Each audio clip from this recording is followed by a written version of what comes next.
শোনো, মুনাফিকি করো না বক্তব্যের সাথে। এই ছেলে, তোমাকে আমি কঠিন ভাবে বলে যাচ্ছি, তুমি বক্তব্যের সাথে মুনাফিকি করো না। এখান থেকে উঠার আগে মোবাইলে যত মেয়ের নাম্বার আছে তুমি কেটে দিয়ে উঠবা। জিন্দেগিতে কোনোদিন কোনো মেয়ের সাথে গল্প করো না। তোমার সাথে এ অংশে আমার জরুরি কথা আছে, তুমি একটু ধৈর্য ধারণ করো, একটু সামান্য একটু থামো। তোমার সাথে আমার আরো জরুরি কয়েকটি কথা আছে। মুহাম্মদ সাল্লাল্লাহু আলাইহি সাল্লাম বলেন, আমি রাতে ঘুমিয়েছিলাম, জিবরাইল আমার ডান হাত ধরলেন, মিকাইল আমার বাম হাত ধরলেন, ধরে আমাকে নিয়ে চলে যাচ্ছেন। যেতে যেতে দেখি অনেক মানুষ আসাদু সাইনতে খাফান, ফুলে ফেঁপে বিশাল বিশাল আকৃতি ধারণ করে আছে। 50 হাত 100 হাত উঁচু উঁচু হয়ে আছে। ওয়ান্তানাহু রিহান, দুর্গন্ধে টিকা যায় না, এত গন্ধ। কান্নাহুল মারাহিজ, মনে হচ্ছে যেন তারা গ্রামের টয়লেট, মনে হচ্ছে যেন তারা গণশৌচাগার, মনে হচ্ছে যেন তারা গ্রামের টয়লেট, মনে হচ্ছে যেন তারা গ্রামের শৌচাগার। যেই শৌচাগার টয়লেট পরিষ্কার করা হয় না, গণশৌচাগার, গন্ধে টিকা যায় না, বিশাল বিশাল রূপ ধারণ করে আছে। আমি বললাম, জিবরাইল মানা হলাই, এ কি, এরা কে? জিবরাইল, এরা কারা? ছি ছি ছি ছি, এরা কারা? এত কোণে গন্ধ, এত কোণে ফুলে আছে। তখন জিবরাইল বললেন, অহমদ জোনাতা জাওয়ানি, এরা হলো ব্যভিচার, ব্যভিচারনি। বলো যুবক, মোটা মোটা হ্যাঁ ফুলে আছে, খুব গন্ধ, এরা কারা? ব্যভিচার, ব্যভিচারনি। তুমি সাবধান থাকো, তুমি একটু অপেক্ষা করো। শুনুন, আল্লাহ নবী বলছেন যে আমার ডান হাত জিবরাইল ধরলেন, বাম হাত মিকাইল ধরলেন, ধরে নিয়ে চলে যাচ্ছেন। যেতে যেতে দেখি একটা গর্ত, চুলার মতো। কোন চুলা? যাতে তন্দুরি রুটি হয়। তন্দুরি রুটি চুলা দেখেছেন? ভিতরে রুটি দিয়ে সিদ্ধ হলে বের করে নেওয়া হয়, এরকম চুলা। তার তার ভিতরে দেখি ধাঁধা ধাঁধা ধাঁধা করে আগুন জ্বলছে। হয় যে ইরতাফাও ইরতাফাও, আগুন যখন জোরে জ্বলে উঠছে তখন ওর ভিতরে যা কিছু আছে সব উপরে চলে যাচ্ছে।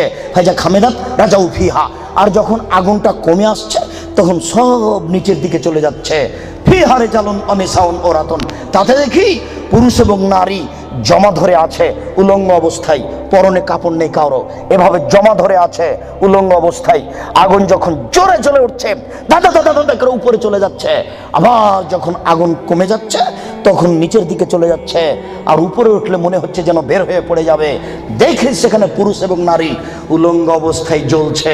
আমি বললাম, জিবরাইল মানাউলা, এরা কারা? তখন জিবরাইল বললেন, অহমদ জনাত, তারা হলো ব্যভিচার, ব্যভিচারনি। আল্লাহ নবী বলেছেন, যেসব মহিলারা জেনায় লিপ্ত হবে ওদের লজ্জায় স্থানের গন্ধে জাহান্নামীরা জাহান্নামে টিকতে পারবে না। যেসব মহিলারা জেনায় লিপ্ত হবে ওদের লজ্জায় স্থানের গন্ধে জাহান্নামীরা জাহান্নামে টিকতে পারবে না। যেসব মহিলারা জেনায় লিপ্ত হবে ওদের লজ্জায় স্থানের গন্ধে জাহান্নামীরা জাহান্নামে টিকতে পারবে না। মুহাম্মদ সাল্লাল্লাহু আলাইহি সাল্লাম বলেছেন। শুনুন সম্মানিত দিনী ভাই, আবু হুরায়রা রাদিয়াল্লাহু তাআলা আনহু বলেন, রাসূল সাল্লাল্লাহু আলাইহি সাল্লাম বলেছেন, আল বিকরু বিল বিকরি জিলদুমি ওয়া তাগরিবু সানা। অবিবাহিত ছেলে মেয়ে যদি জেনায় লিপ্ত হয় তাহলে তাকে 100 লাঠি পিটিয়ে এলাকা থেকে 1 বছরের জন্য তাড়িয়ে দিতে হবে। তিনি বলেন, আস-সাইবু বিস-সাইবি রাজম, বিবাহিত পুরুষ নারী যদি জেনায় লিপ্ত হয় তাহলে তাকে ইট ঢেল পাথর দিয়ে মেরে মেরে মেরে ফেলতে হবে। এদেশের লাখো ভাবিকে ইট ঢেল পাথর দিয়ে মেরে ফেলতে হবে যারা দেবরের সাথে জেনায় লিপ্ত হয়েছে। এদেশের লাখো দুলাভাইকে ইট ঢেল পাথর দিয়ে মেরে ফেলতে হবে যারা সেলিকার সাথে জেনায় লিপ্ত হয়েছে। এদেশের লাখো পুরুষকে ইট ঢেল পাথর দিয়ে মেরে ফেলতে হবে যাদের স্ত্রী থাকার পরেও অন্য নারীর সাথে জেনায় লিপ্ত হয়েছে। এদেশের লাখো নারী বেহায়া বেশরমা লজ্জাহীনা নারী যারা স্বামী বাড়িতে থাকার পরেও অন্য পুরুষের সামনে নিজের পরনের কাপড় খুলে উলঙ্গ অবস্থায় জেনায় লিপ্ত হয়। শুনুন, এদের ইট ঢেল পাথর দিয়ে মেরে মেরে মেরে ফেলতে হবে, এদের বাঁচার কোনো পথ নেই। রাসূল সাল্লাল্লাহু আলাইহি সাল্লাম বলেন, 3 শ্রেণীর মানুষকে হত্যা করতে হয়, তবে 2 শ্রেণীর মানুষের বাঁচার পথ আছে। মনে রাখুন, 3 শ্রেণীর মুসলমানকে হত্যা করতে হয়, 2 শ্রেণীর মানুষের বাঁচার পথ আছে, 1 শ্রেণীর মানুষের বাঁচার পথ নেই। এক, কেউ যদি বলে আমি কোরআন মানি না তাহলে তাকে হত্যা করতে হবে। কেউ যদি বলে গাভীর দুধ হারাম তাহলে তাকে হত্যা করতে হবে। কেউ যদি বলে মদ হালাল, তাহলে তাকে হত্যা করতে হবে। সরকারের পক্ষ থেকে গলায় ফাঁস দেওয়া হয়েছে, ফাঁস টান টান, তখন বলছে ভুল হয়েছে, ভুল হয়েছে, আমার ভুল হয়েছে, আমি কথা ফিরিয়ে নিলাম, তাহলে তাকে আর ফাঁসি দিতে হবে না, নামিয়ে নিতে হবে, বেঁচে গেল। পাপ করেছিল হত্যার যোগ্য। আমি বুঝাতে পারলাম না মনে হয়। দুই, কেউ যদি কাউকে হত্যা করে তাহলে তাকে হত্যা করতে হবে, এর নাম কেসাস। এই ছেলে, তোমার দাদার বয়স 90 বছর, তাহাজ্জুদ পড়ে ফজরের টাইমে বের হচ্ছিল, মসজিদে নামাজ পড়তে যাবে। কালকে তোমার দাদাকে একটা ছেলে গালি দিয়েছে, তাহাজ্জুদ পড়তে বের হওয়ার সময়তে দেখো ওই ছেলেটা, তোমার দাদা এক থাপ্পড় দিতে ছেলেটা মারা গেছে। এখন তোমার দাদাকে কেসাস স্বরূপ ফাঁসি দিতে হবে সরকারের পক্ষ থেকে, তবে তোমার দাদার বাঁচার পথ আছে। ওই ছেলেটার বাপ মা যদি বলে আচ্ছা যাক যাক, আমাদের ছেলেকে মেরেছে, আমরা মারবো না, তাহলে তোমার দাদা বেঁচে গেলেন। কথা কি বুঝাতে পেরেছি? তিন, রাজুলুন জানা বাদায় হেসানিন, কে যদি বিবাহ করার পরে জেনায় লিপ্ত হয় তাহলে তাকে হত্যা করতে হবে, তার বাঁচার কোনো পথ নেই। কেউ যদি বিবাহ করার পরে জেনায় লিপ্ত হয় তাহলে তাকে হত্যা করতে হবে, তার বাঁচার পথ নেই। একটু জাতের মানুতুন গামে দিয়ে গামের সম্প্রদায়ের একজন মহিলা আসলো, আল্লাহ রসুলের দরবারে এসে বলছে তাহির নিয়া রাসূলুল্লাহ, হে আল্লাহ রাসূল, আপনি আমাকে পবিত্র করুন। তখন আল্লাহ রসুল বললেন ইরজি, বাড়ি তুমি ফিরে যাও, আস্তাগফিরুল্লাহ, আল্লাহর নিকটে ক্ষমা চাও, ও তুবি ইলাইহি, তুমি তওবা করো, তোমার পাপ ক্ষমা হয়ে যাবে। তখন মহিলাটি বলছে হ্যাঁ তুরাদ্দাদুনি কামারা দাদ্দা মাইজ ইবনে মালিক, আপনি মাইজ ইবনে মালিকের বিচার না করে বারবার ফিরিয়ে দিয়েছিলেন, আপনি কি আমাকে সেইভাবে ফিরিয়ে দিতে চাচ্ছেন? আমার পেট উঁচু হয়েছে, অবৈধ সন্তানে আমার পেটে অবৈধ সন্তান রয়েছে, দয়া করে আপনি আমাকে ফিরিয়ে দিন না, আমার বিচার করে দেন। তখন আল্লাহ রসুল বললেন আচ্ছা ঠিক আছে, ইরজেই হাতে তালে দি, তুমি বাড়ি চলে যাও, যেদিন তোমার বাচ্চা হবে সেদিন আসিও, বিচার করে দেব। মহিলা বাড়ি চলে গেল। বাচ্চা সবে মাত্র প্রসব হয়েছে, মুসলিম গ্রন্থে এসেছে ওই বাচ্চাটাকে ন্যাকড়ার মধ্যে জড়িয়েছে, প্রসব হওয়া মাত্র জড়িয়ে নিয়ে এসে আল্লাহ রসুলের দরবারে এসে বলছে আল্লাহ রসুল এ দেখেন বাচ্চা প্রসব হয়েছে, বিচার করে দেন। আল্লাহ রসুল মাথাটা নিচু করে বলছেন ইরজি, বাড়ি চলে যাও, ফারজি হে, বাচ্চাকে দুধ খাওয়াও, হাতে তাতে মিহে, যেদিন বাচ্চা দুধ ছেড়ে দিবে সেদিন আসিও, বিচার করে দেবো। মহিলা চলে গেল, বাচ্চাকে 2 বছর দুধ পান করালো। 2 বছর পরে মহিলা বিচারালয়ে উপস্থিত, অফিয়াদেহি কেসরাত খুবজিন, এমত অবস্থায় বাচ্চার হাতে এক টুকরা রুটি রয়েছে, এই রুটি প্রমাণ করে বাচ্চা খাদ্য খেতে পারে। ফাওয়াসাদাহু বেয়াদের রাজুলিন মিনাল মুসলিমিনা, আল্লাহ রাসূল ওই ছেলেটাকে একজন মুসলমানের হাতে সমর্পণ করলেন, বললেন যাও তুমি এই ছেলেটাকে লালন পালন করো। তিনি বললেন সঙ্গী সাথী এই যাবো বিহা, তোমরা একে মাঠে নিয়ে যাও, এই মহিলাকে মাঠে নিয়ে যাও, আফিরুল্লাহ সাদরেহা, মাঠে নিয়ে গিয়ে গর্ত খুঁড়ে বুক পর্যন্ত পুঁতে দাও, ফারজেমুহা, এরপরে তোমাকে তাকে ইট ঢেল পাথর দিয়ে মেরে মেরে মেরে ফেলো। সাহাবীগণ বলেন আমরা তাকে মাঠে নিয়ে গেলাম, মাঠে নিয়ে গিয়ে গর্ত খুঁড়ে বুক পর্যন্ত মাটিতে পুঁতে দিলাম, এরপরে চতুর্দিক থেকে ইট ঢেল পাথর মারতে লাগলাম। খালিদ বিন ওয়ালিদ বলেন একটা পাথর আমি নিয়ে তার মুখের উপরে মারলাম, ফাতারা জাহাদাম আলা ওয়াজহি খালিদ, পাথরটা মুখে লেগে মুখ ফেটে রক্ত ছিটে খালিদের গায়ে লাগলো। ফাসাবাহা, খালিদ গালি দিয়ে বসলেন ছি ছি, একজন জেনাকারিনী মহিলার গায়ের রক্ত আমার গায়ে লাগলো, এরকম কিছু হবে? আল্লাহ রাসূল বললেন মারে রে খালিদ, খালিদ তুমি গালি দিও না, লাগা তাওবা তাওবাতান লাউ তাওয়া সায়মাকসিন লা গফিরা লাহু। এই মহিলা আল্লাহর দরবারে এত ক্ষমা ভিক্ষা চেয়েছে, এই মহিলা আল্লাহর দরবারে এত কান্নাকাটি করেছে, পৃথিবীর বড় থেকে বড় পাপী যদি এইভাবে কান্নাকাটি করে তাহলে তার পাপ ক্ষমা হয়ে যাবে। খালিদ তুমি একে গালি দিও না, দুঃখিত আপনাকে আমি কি দিয়ে বুঝাই, পৃথিবীর সবচেয়ে বড় পাওয়ারফুল মানুষ হচ্ছেন মুহাম্মদ সাল্লাল্লাহু আলাইহি সাল্লাম। পৃথিবীর ইতিহাসে এত বড় পাওয়ারফুল মানুষ কেউ জন্ম নেয়নি, কিয়ামত পর্যন্ত কেউ নিবে না। জান্নাতের গেটে বড় অক্ষরে লেখা আছে সর্বপ্রথমে যিনি জান্নাতে প্রবেশ করবেন তিনি হলেন মুহাম্মদ সাল্লাল্লাহু আলাইহি সাল্লাম। জান্নাতের ভিতরে একটা ঘর আছে, সেই ঘরের ভিতর দিকে একজন ফেরেশতাকে দাঁড় করে রাখা হয়েছে, এখনো উপস্থিত। তাকে বলা হয়েছে কেউ যদি বাহির থেকে এসে ঠক ঠক করে শব্দ দেয়, কে যদি বাহির থেকে বলে মুহাম্মদ, তাহলে এই দরজা খুলে দিও, এই ঘর মুহাম্মদ ছাড়া কারোর জন্য খোলা হবে না। আপনাকে আমি কি দিয়ে বুঝাই মুহাম্মদ সাল্লাল্লাহু আলাইহি সাল্লাম কত বড় পাওয়ারফুল মানুষ। বিচারের মাঠে ইব্রাহিম আলাইহিস সালাম বলবেন কাদ গাজিবা আলাইয়া রব্বি, আমার প্রতিপালক আমার উপরে রাগ করেছেন। মা গাজিবা মিন কাবলাবাদ, আমার প্রতিপালক এইরকম রাগ পূর্বেও কোনোদিন করেননি, ভবিষ্যতেও কোনোদিন করবেন না। নাফসি নাফসি, আমার যে কি হয় তা আমি নিজেই বুঝি না। এইভাবে চিল্লাচিল্লি করবেন ইব্রাহিম আলাইহিস সালাম। আপনার হুজুরের কি হবে, পীর সাহেবের, আপনাকে আমি কি দিয়ে বুঝাই? শুনুন, ওই সময়তে মোহাম্মদ সাল্লাল্লাহু আলাইহি সাল্লাম সিজদায় পড়বেন, তখন আল্লাহ বলবেন এই ফারাসাক সালতুতা আসেতু সাফা, মোহাম্মদ মাথা উঠান, বলেন, যা বলবেন তাই মেনে নিব, যেই কথা বলবেন আমি সে কথা গ্রহণ করব। আপনি মাথা উঠান না, আপনি বলেন না আমাকে কি বলছেন, আমি আল্লাহ, আপনি যা বলবেন তাই মেনে নিব। এত বড় পাওয়ারফুল মানুষ, একটু বলতে পারলেন না, যাও যাও তোমার বিচার হবে না, তোমার পাপ ক্ষমা হয়ে গেছে, যাও তোমার বিচার হবে না, এই কথা তিনি বলতে পারলেন না। এত বড় পাওয়ারফুল মানুষ, তিনি খালি বললেন, খালিদ তুমি একে গালি দিও না, এ এত তওবা করেছে, এরকম তওবা যদি বড় থেকে বড় পাপী করে তাহলে তার পাপকে ক্ষমা করা হবে খালিদ, তার মানে এর পাপ ক্ষমা হয়ে গেছে। তাই তো তিনি জানাজা করলেন, তাই তো তিনি কাফন দাফন করলেন, কিন্তু তিনি তাকে বলতে পারলেন না, যাও যাও তোমার বিচার হবে না, তোমার পাপ ক্ষমা হয়ে গেছে। পৃথিবীর সবচেয়ে বড় পাওয়ারফুল মানুষ এ কথা বলতে পারলেন না। তার মানে বিবাহ করার পরে জেনায় লিপ্ত হলে তার দুনিয়াতে বেঁচে থাকার কোনো সুযোগ নেই। আমি আপনাকে কি দিয়ে বুঝাই শরীয়ত কি জিনিস? বিবাহ করার পরে জেনায় লিপ্ত হলে তার বেঁচে থাকার কোনো সুযোগ নেই। আব্দুর রাজ্জাক সাহেব, কথা বুঝেছি, একটু দয়া করে কোনো পথঘাট বলেন। জি, পথঘাট আছে, চিন্তা করবেন না, নিরাশার কিছু নেই। শুনুন, নিরাশার কিছু নেই। এই পাপ কার সাথে জড়িত?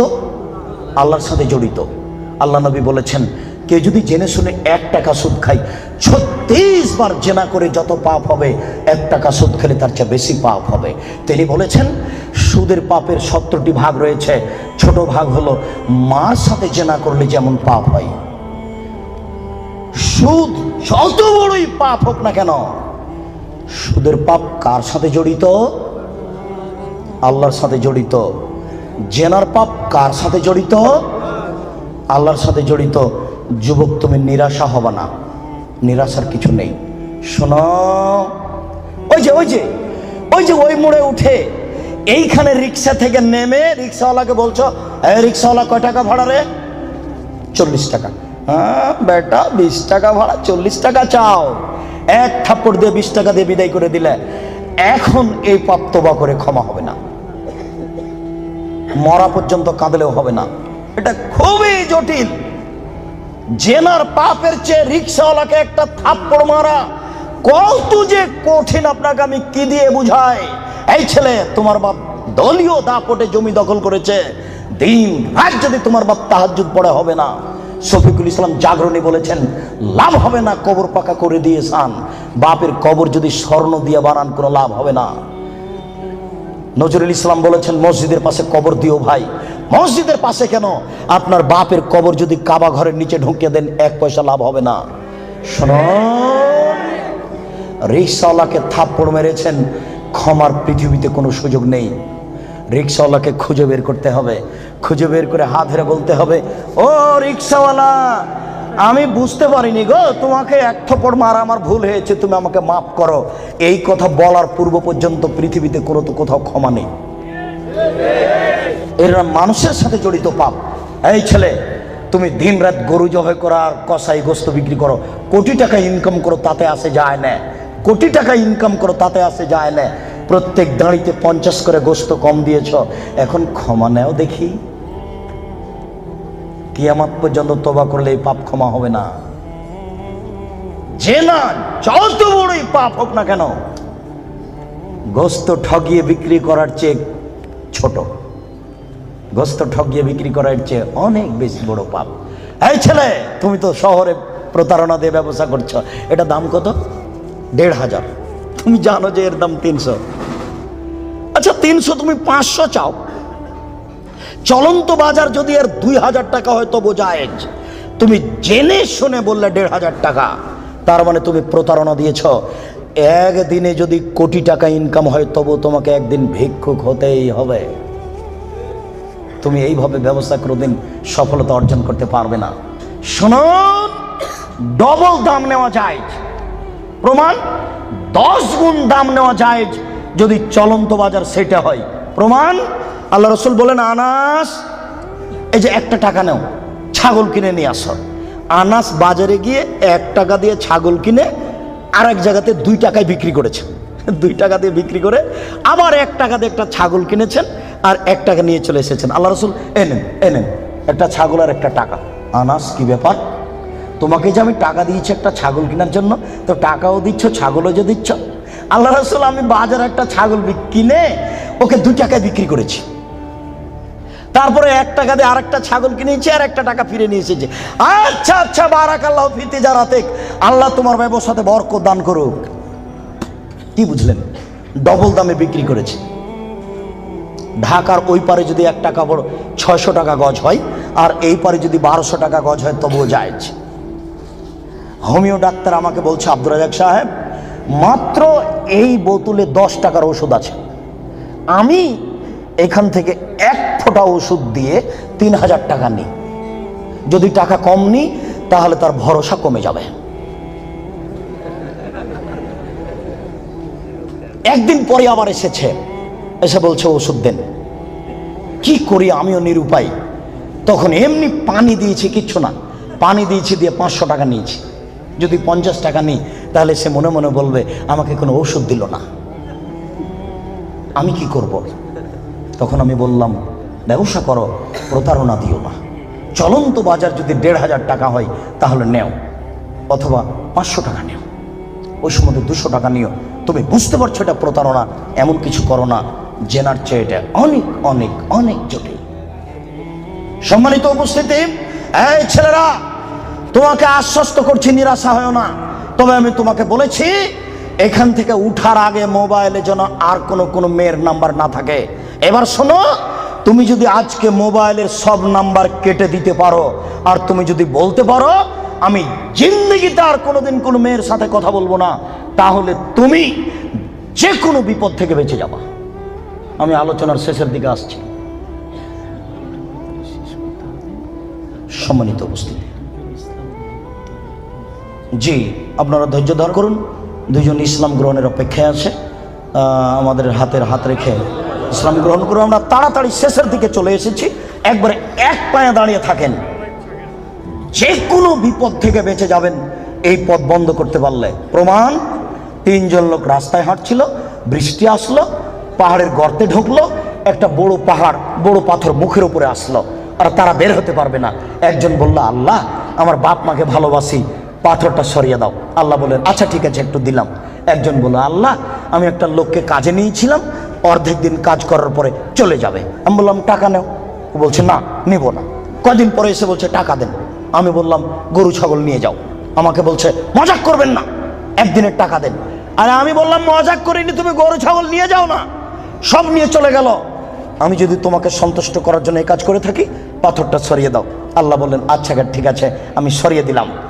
3 জনের 3য় জন বলছে, আল্লাহর নবী, আমার একজন চাচাতো বোন ছিল, আমি তাকে জীবন বাজি রেখে ভালোবাসতাম, আমি তার সাথে জেনা করতে চাইলাম, ফাবাদ, সে নাকচ করে দিল। আমাকে বলল, এই তুই যদি 100টা স্বর্ণের টাকা আমাকে দিতে পারিস আমি রাজি। আমার ভেবেছিল আমি গরিব মানুষ, 100 টাকা সংগ্রহ করতে পারবো না। হাড় ভাঙা পরিশ্রম করে 100 টাকা নিয়ে উপস্থিত, আমার বোনের হাতে দিলাম। জালাস্তু বাইনা রিজলাইহা, আমি তার 2 পায়ের মাঝে বসলাম, আমি জেনা করব। তখন আমার বোন বলছে, আব্দাল্লাহ, হে আল্লাহর বান্দা, ইত্তাকিল্লাহ, আল্লাহকে ভয় কররে, ওরা তাফতাহিল খাতামা, তুই আমাকে অসতী প্রমাণ করিস না। এ আল্লাহর বান্দা, তুই আল্লাহকে ভয় কররে, আমাকে অসতী করিস না। ফাকুমতা আনহা, আমি ওখান থেকে উঠে গেছি, তোমার ভয়ে পাথর সরিয়ে দাও। আল্লাহ বলেন, আচ্ছা ঠিক আছে, আমি পাথর সরিয়ে দিলাম। এ দেখো, বিপদ থেকে বেঁচে গেল জেনা বন্ধ করার কারণে। আমি মনে হয় বুঝাতে পারলাম না। বুখারী মুসলিমের হাদিস। 2, এই ছেলে শোনো, শুধু বাঁচা নয়, আজকে থেকে তুমি যদি বলতে পারো, কোনো মেয়ে যদি তোমার সাথে জেনার গল্প করতে চাই, তাহলে তুমি মোবাইলে বলবা, ইন্নী আখাফুল্লাহ, আমি আল্লাহকে ভয় করি, জিন্দেগিতে আমি তোমার সাথে আর কোনোদিন কথা বলবো না, তুমি আমার সাথে কথা বলবো না। এই কথা যদি তুমি বলতে পারো, বিচারের মাঠে তুমি বিশেষ ছায়াতলে 7 শ্রেণীর মানুষ থাকবে, তার মধ্যে তুমি একজন। বুখারী মুসলিম, আমি কি বুঝাতে পেরেছি? তার মধ্যে তুমি একজন। 3, এবার তোমাকে ছেড়ে চলে আসলাম তোমার বোন আর তোমার মায়ের কাছে। রাসূল সাল্লাল্লাহু আলাইহি ওয়াসাল্লাম বলেছেন, কেউ যদি 4টি কাজ করতে পারে, কোনো নারী যদি 4টি কাজ করতে পারে, জান্নাতের যে কোনো দরজাতে ঢুকতে পাবে। 1, 5 ওয়াক্ত নামাজ পড়বে। 2, রমজান মাসের রোজা থাকবে। 3, স্বামীকে মেনে চলবে। 4, জেনায় লিপ্ত হবে না, জান্নাতের যে কোনো দরজাতে ঢুকতে পাবে, কোনো সমস্যা নেই। এবার সবার জন্য আল্লাহ তাআলা বলেন, ওয়ানাহান নাফসা আনিল হাওয়া ফাইনাল জান্নাতাল হিয়াল মাওয়া। পৃথিবীর মানুষ তোমরা শুনে রাখো, আমি আল্লাহ বলছি, তোমরা যদি তোমাদের প্রবৃত্তিকে ঠেকাতে পারো, যদি বলো আর কোনোদিন জেনায় লিপ্ত হব না, তাহলে আমি আল্লাহ তোমাদের জন্য জান্নাতুল মাওয়া রেখেছি। যারা প্রবৃত্তিকে ঠেকাতে পারবে তাদের জন্য আল্লাহ জান্নাতুল মাওয়া রেখেছেন। সম্মানিত উপস্থিতি, জেনা যত বড়ই পাপ হোক না কেন, আজকে আপনি সেখান থেকে ফিরে আসার চেষ্টা করুন, আল্লাহ আপনাকে রক্ষা করবেন ইনশাআল্লাহ। সম্মানিত উপস্থিতি, শেষের দিকে এসে বলছি, আপনারা জানেন আমি 12 থেকে 15 বছর থেকে ঢাকায় আছি। তখন থেকে আমি ভাবছিলাম, একটা ঢাকায় বা ঢাকার আশেপাশে কোথায় একটা বিশাল ভূখণ্ড পাওয়া যাবে, যেখানে একটা উন্নত মানের প্রতিষ্ঠান গড়া যাবে। ঘুরতে ঘুরতে দেখলাম, এই যে 300 ফুট রাস্তার মাথায় পূর্বাচলের পাশে দেবই বাজারের এখানে এলাকার লোকেরা 14 বিঘা জমি আমার হাতে হস্তান্তর করেছে। 2013 সালের 24শে আগস্ট রোজ মঙ্গলবার আমি বলেছি, জনগণের উদ্দেশ্যে আমার হাতে টাকা নাই এ কথাও সত্য, এখানে প্রতিষ্ঠান গড়বে এ কথাও সত্য, ইনশাল্লাহ গড়বেই গড়বে যে কোনো মূল্যে। আপনি এখন দেখতে গেলে খুশি হয়ে যাবেন। ছেলেদের মেয়েদের উন্নত মানের থাকার ব্যবস্থা রয়েছে, উন্নত মানের খাওয়ার ব্যবস্থা রয়েছে। ভর্তির তারিখ 2রা জানুয়ারি রোজ শনিবার। ছেলেদের মেয়েদের উন্নত মানের থাকার ব্যবস্থা রয়েছে, উন্নত মানের খাওয়ার ব্যবস্থা রয়েছে। কোটি টাকা লাগে না, লক্ষ টাকা লাগে না। অত টাকা খরচ করে কি করবেন? 1 to 0 পড়িয়ে ওখানে ছেলে মেয়ে নিয়ে যান। আপনি প্রতিষ্ঠানকে মূল্যায়ন করুন। মর্মে আমার প্রথম কথা, একটু আল্লাহকে বলবেন, আল্লাহ আব্দুর রাজাক সাহেব যে পদক্ষেপ নিয়েছে এটা তুমি কবুল করো আল্লাহ। এরপর আমাকে পরামর্শ দিবেন, আমি আপনার পরামর্শ মূল্যায়ন করব। আমি চাচ্ছি এখানে ছেলেরা বাংলা, ইংরেজি, আরবি উন্নত মানের শিক্ষা অর্জন করে অন্যায়ের বিরুদ্ধে লড়বে, মুখে কলমে মিটিয়েই ইনশাল্লাহ তারা লড়বেই লড়বে, সময়ের ব্যবধান। এরপরে আপনাকে যেটা বলেছি, আল্লাহর নবীর চলেনি টাকা ছাড়া, আমার চলবে টাকা ছাড়া, এই কথা আমি মনে করি না। যার যতটুকু সম্ভব এখানে ব্যয়বহুল খরচের প্রতিষ্ঠান নির্মাণ কাজ চলছে। ছেলেদের মেয়েদের পৃথক পৃথক আবাসিক ব্যবস্থা, মসজিদের পরিকল্পনা এবং শিক্ষক আবাস সব মিলেই অনেক বড় কাজ চলছে। আমি বিশ্বাস করি পতিতালয়ের মহিলা যদি কুকুরকে পানি পান করে জান্নাত যেতে পারে, আপনি যদি এখানে টাকা দিয়ে অংশগ্রহণ করেন আপনিও জান্নাত পাবেন ইনশাআল্লাহ, এতে আমি বিশ্বাসী। এই প্রতিষ্ঠানকে মূল্যায়ন করুন। শেষের কথাটি, আমরা চিরদিন থাকবো না, এই কথাই ঠিক। আমার কাছে বিদ্যা নেই, এরপরেও ভাঙাচোরা বিদ্যা দিয়ে এই বই পুস্তকগুলি লেখার চেষ্টা করি। কে বড় ক্ষতিগ্রস্ত, কে বড় লাভবান, আদর্শ পরিবার, আদর্শ নারী, অনেক বই আছে। আর দোয়ার আলোচনা আছে, বিস্তারিত দোয়া কোথায় কি পড়তে হবে, সব বইগুলি স্টেজ থেকে সংগ্রহ করবেন। সকল দিনই ভাই বোনকে বইগুলি স্টেজ থেকে সংগ্রহ করার অনুরোধ রেখে আল্লাহকে বলছি, আল্লাহ আমাদের যারা মারা গেছে তুমি তাদের কবরের শাস্তি মাফ করো। আমরা যারা অসুস্থ তুমি তাদের আরোগ্য দান করো। আমরা যারা বেঁচে আছি তুমি তাদেরকে তোমার রাসূলের পদ্ধতি অনুযায়ী চলার তৌফিক দান করো। এই দাবি, এই দাওয়া, এই দোয়া তোমার দরবারে রেখে আজকের সংক্ষিপ্ত আলোচনা এখানে শেষ করলাম।